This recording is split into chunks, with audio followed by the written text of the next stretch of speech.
ಇನ್ನು ಮುಂದೆ ಸರ್ಕಾರಿ ಬಸ್ಗಳಲ್ಲಿ ಆಧಾರ್ ಕಾರ್ಡ್ ಬಂದ್. ಎಲ್ಲ ಮಹಿಳೆಯರಿಗೆ ಬಿಗ್ ಶಾಕ್. ಈ ಕಾರ್ಡ್ ಕಡ್ಡಾಯವಾಗಿದೆ. ಎಲ್ಲ ಮಹಿಳೆಯರು ಈ ವಿಡಿಯೋವನ್ನ ತಪ್ಪದೆ ನೋಡಲೇಬೇಕು. ಈ ರೂಲ್ಸ್ಗಳನ್ನ ಫಾಲೋ ಮಾಡಲೇಬೇಕು. ಹಾಗಾದ್ರೆ ಏನಿದು ಮಾಹಿತಿ ಎಲ್ಲ ಸಂಪೂರ್ಣವಾಗಿ ನೋಡೋಣ. ಅದಕ್ಕೂ ಮುನ್ನ ನೀವು ಕೂಡ ಈ ಫ್ರೀ ಬಸ್ ಯೋಜನೆ ಇನ್ನೂ ಕೂಡ ಕಂಟಿನ್ಯೂ ಆಗಲಿ ಅನ್ನೋದಾದ್ರೆ ತಪ್ಪದೆ ಈ ವಿಡಿಯೋವನ್ನ ಲೈಕ್ ಮಾಡಿ.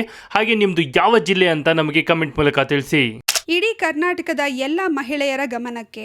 ರಾಜ್ಯ ಸರ್ಕಾರದಿಂದ 40 ರೂಪಾಯಿ ಈ ಕಾರ್ಡ್ ಇನ್ಮುಂದೆ ಎಲ್ಲರಿಗೂ ಕಡ್ಡಾಯ.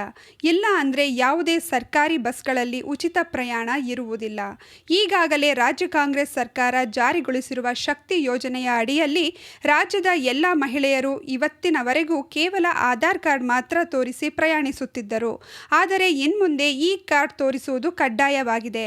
ಹಾಗಾಗಿ ರಾಜ್ಯದ ಎಲ್ಲ ಮಹಿಳಾ ಫಲಾನುಭವಿಗಳು ಈ ಕಾರ್ಡ್ ಮಾಡಿಸಿಕೊಳ್ಳುವುದು ಎಲ್ಲರಿಗೂ ಕಡ್ಡಾಯವಾಗಿದೆ. ಸರ್ಕಾರಿ ಬಸ್ಗಳಲ್ಲಿ ಉಚಿತವಾಗಿ ಪ್ರಯಾಣಿಸಲು ಬಯಸುವ ಪ್ರತಿಯೊಬ್ಬ ಮಹಿಳೆಯರೂ ಕೂಡ ಈ ಕಾರ್ಡ್ ಮಾಡಿಸಿಕೊಳ್ಳುವುದು ಅನಿವಾರ್ಯವಾಗಿದೆ. ಒಂದು ವೇಳೆ ಈ ಕಾರ್ಡ್ ಇಲ್ಲ ಅಂದರೆ ಆಧಾರ್ ಕಾರ್ಡ್ ತೋರಿಸಿದರೂ ಕೂಡ ನಿಮಗೆ ಯಾವುದೇ ಸರ್ಕಾರಿ ಬಸ್ಗಳಲ್ಲಿ ಉಚಿತ ಪ್ರಯಾಣಕ್ಕೆ ಅವಕಾಶ ಇರುವುದಿಲ್ಲ.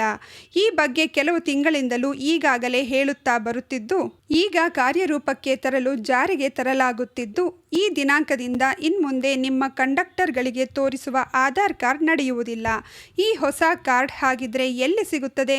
40 ರೂಪಾಯಿ ಯಾರಿಗೆ ಕೊಡಬೇಕು? ಅರ್ಜಿ ಎಲ್ಲಿ ಸಲ್ಲಿಸಬೇಕು? ಕಾರ್ಡ್ ಹೇಗೆ ಸಿಗುತ್ತೆ? ಈ ಕಾರ್ಡ್ ಅರ್ಜಿ ಸಲ್ಲಿಸಿದ ಬಳಿಕ ಎಷ್ಟು ದಿನಗಳಿಗೆ ದೊರೆಯುತ್ತದೆ? ಹಾಗೂ ಈ ಕಾರ್ಡ್ಗೆ ಅರ್ಜಿ ಸಲ್ಲಿಸಿರುವ ಅರ್ಜಿ ಪ್ರತಿಯನ್ನ ಹಿಡಿದು ಸರ್ಕಾರಿ ಬಸ್ಗಳಲ್ಲಿ ಉಚಿತವಾಗಿ ಪ್ರಯಾಣಿಸಬಹುದೇ? ಇನ್ನು ಇತರೆ ಎಲ್ಲ ಪ್ರಶ್ನೆಗಳಿಗೆ ಇದೇ ವಿಡಿಯೋದಲ್ಲಿ ಉತ್ತರಿಸಲಾಗಿದ್ದು, ಪ್ರತಿಯೊಬ್ಬ ರಾಜ್ಯದ ಎಲ್ಲ ಮಹಿಳಾ ಫಲಾನುಭವಿಗಳು ತಪ್ಪದೆ ನೋಡಲೇಬೇಕಾದ ಮಾಹಿತಿ ರೀತಿಯಾಗಿದ್ದು, ಅತ್ಯಂತ ಉಪಯುಕ್ತವಾದ ಸುದ್ದಿ ಇದಾಗಿದ್ದು, ಎಲ್ಲ ಮಹಿಳಾ ಫಲಾನುಭವಿಗಳಿಗೆ ತಲುಪುವವರೆಗೂ ಈ ವಿಡಿಯೋವನ್ನ ಶೇರ್ ಮಾಡಿ. ಎಲ್ಲ ಪ್ರಶ್ನೆಗಳಿಗೆ ಸಂಪೂರ್ಣ ಮಾಹಿತಿಯನ್ನ ತಿಳಿದುಕೊಳ್ಳಲು ತಪ್ಪದೆ ವಿಡಿಯೋಗೆ ಲೈಕ್ ಮಾಡಿ ಹಾಗೂ ನಮ್ಮನ್ನ ಸಪೋರ್ಟ್ ಮಾಡಿ. ಜೊತೆಗೆ ವಿಡಿಯೋವನ್ನ ಕೊನೆವರೆಗೂ ನೋಡಿ. ರಾಜ್ಯದಲ್ಲಿ ಗ್ಯಾರಂಟಿ ಯೋಜನೆಗಳನ್ನ ಹಂತ ಹಂತವಾಗಿ ಪರಿಷ್ಕರಿಸುತ್ತಲೇ ಬರಲಾಗುತ್ತಿದೆ.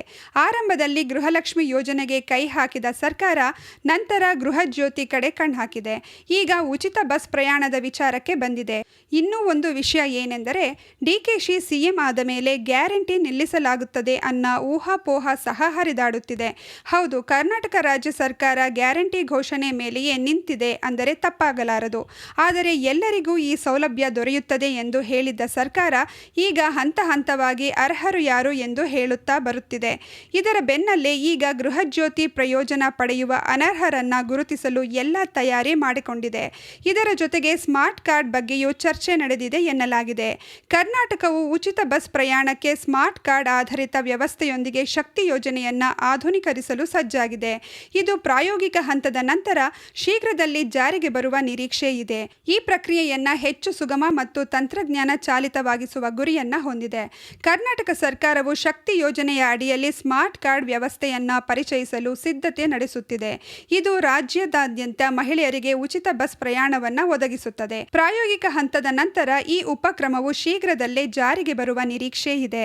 ಇದು ಹೆಚ್ಚು ಡಿಜಿಟಲ್ ಮತ್ತು ರಚನಾತ್ಮಕ ಸಾರಿಗೆ ಪ್ರಯೋಜನ ವ್ಯವಸ್ಥೆಯತ್ತ ಬದಲಾವಣೆಯನ್ನು ಸೂಚಿಸುತ್ತದೆ. ಪ್ರಯಾಣ ಪರಿಶೀಲನೆಯನ್ನ ಸರಳಗೊಳಿಸುವ, ಹಸ್ತಚಾಲಿತ ಅವಲಂಬನೆಯನ್ನ ಕಡಿಮೆ ಮಾಡುವುದು ಮತ್ತು ಸಾರ್ವಜನಿಕ ಸಾರಿಗೆ ಸೇವೆಗಳನ್ನು ಬಳಸುವ ಫಲಾನುಭವಿಗಳಿಗೆ ಯೋಜನೆಯನ್ನ ಹೆಚ್ಚು ಪರಿಣಾಮಕಾರಿಯಾಗಿ ಮಾಡುವುದು ಈ ಕ್ರಮದ ಉದ್ದೇಶವಾಗಿದೆ. ಸ್ಮಾರ್ಟ್ ಕಾರ್ಡ್ಗಳ ಪರಿಚಯವನ್ನ ಈಗಾಗಲೇ ಕ್ಯಾಬಿನೆಟ್ ಮಟ್ಟದಲ್ಲಿ ಅನುಮೋದಿಸಲಾಗಿದೆ. ಅರ್ಹ ಮಹಿಳೆಯರಿಗೆ ಕಾರ್ಡ್ಗಳನ್ನು ಉಚಿತವಾಗಿ ನೀಡಲಾಗುವುದು ಎಂದು ಅಧಿಕಾರಿಗಳು ಸ್ಪಷ್ಟಪಡಿಸಿದ್ದಾರೆ. ಆದಾಗ್ಯೂ ಪೂರ್ಣ ಪ್ರಮಾಣದ ಅನುಷ್ಠಾನಕ್ಕೆ ಮುನ್ನ ವ್ಯವಸ್ಥೆಯ ಕಾರ್ಯಕ್ಷಮತೆಯನ್ನು ಪರೀಕ್ಷಿಸಲು ಮತ್ತು ಯಾವುದೇ ಕಾರ್ಯಾಚರಣೆಯ ಸಮಸ್ಯೆಗಳನ್ನು ಪರಿಹರಿಸಲು ಮೊದಲು ಪ್ರಾಯೋಗಿಕ ಚಾಲನೆಗೆ ಒಳಗಾಗುತ್ತದೆ ಎಂದು ತಿಳಿದು ಬಂದಿದೆ. ಪ್ರಾಯೋಗಿಕ ಪರೀಕ್ಷೆ ಯಶಸ್ವಿಯಾದ ನಂತರ ಸ್ಮಾರ್ಟ್ ಕಾರ್ಡ್ ವ್ಯವಸ್ಥೆಯನ್ನು ವ್ಯಾಪಕವಾಗಿ ಜಾರಿಗೆ ತರಲಾಗುವುದು ಮತ್ತು ಯೋಜನೆಯ ಅಡಿಯಲ್ಲಿ ಉಚಿತ ಬಸ್ ಪ್ರಯಾಣ ಯೋಜನೆಗಳನ್ನು ಪಡೆಯಲು ಇದು ಕಡ್ಡಾಯವಾಗಲಿದೆ. ಕರ್ನಾಟಕದ ಸಾರಿಗೆ ಜಾಲದಾದ್ಯಂತ ಮತ್ತಷ್ಟು ವಿಸ್ತರಿಸುವ ಮೊದಲು ಬಿಎಂಟಿಸಿ ಸೇವೆಗಳೊಂದಿಗೆ ಈ ಯೋಜನೆ ಪ್ರಾರಂಭವಾಗಲಿದೆ. ಕಾರ್ಡ್ ಬೆಲೆ 40 ರೂಪಾಯಿ. ಸುಗಮ ಅಡವಳಿಕೆ ಮತ್ತು ಪ್ರಯಾಣಿಕರಿಗೆ ಕನಿಷ್ಠ ಅಡಚಣೆಯನ್ನು ಖಚಿತಪಡಿಸಿಕೊಳ್ಳಲು ಅಧಿಕಾರಿಗಳು ಪೈಲಟ್ ಹಂತದಲ್ಲಿ ವ್ಯವಸ್ಥೆಯ ದಕ್ಷತೆಯನ್ನು ಮೌಲ್ಯಮಾಪನ ಮಾಡುತ್ತಿದ್ದಾರೆ. ಪ್ರತಿ ಸ್ಮಾರ್ಟ್ ಕಾರ್ಡ್ ಬೆಲೆ ಸುಮಾರು 40 ರೂಪಾಯಿ ಆಗುವ ನಿರೀಕ್ಷೆ ಇದ್ದು, ಉತ್ಪಾದನೆ ಮತ್ತು ತಾಂತ್ರಿಕ ಏಕೀಕರಣಕ್ಕಾಗಿ ಈಗಾಗಲೇ ಟೆಂಡರ್ ಪ್ರಕ್ರಿಯೆಯನ್ನು ಆರಂಭಿಸಲಾಗಿದೆ. ಈ ಕಾರ್ಡ್ ಆಯುಷ್ಮಾನ್ ಭಾರತ್ ಆರೋಗ್ಯ ಕಾರ್ಡ್ ಮಾದರಿಯಂತೆಯೇ ಕಾರ್ಯನಿರ್ವಹಿಸಲಿದ್ದು ಅಗತ್ಯ ವಿವರಗಳನ್ನು ಒಳಗೊಂಡಿರುತ್ತದೆ. ಫಲಾನುಭವಿಯ ಹೆಸರು, ಗುರುತಿನ ಚೀಟಿ ಅಥವಾ ಪರಿಶೀಲನಾ ಸಂಖ್ಯೆ, ಗುರುತಿನ ಚೀಟಿ ಉಲ್ಲೇಖ, ಕಾರ್ಡ್ ಹೊಂದಿರುವವರ ಛಾಯಾಚಿತ್ರ.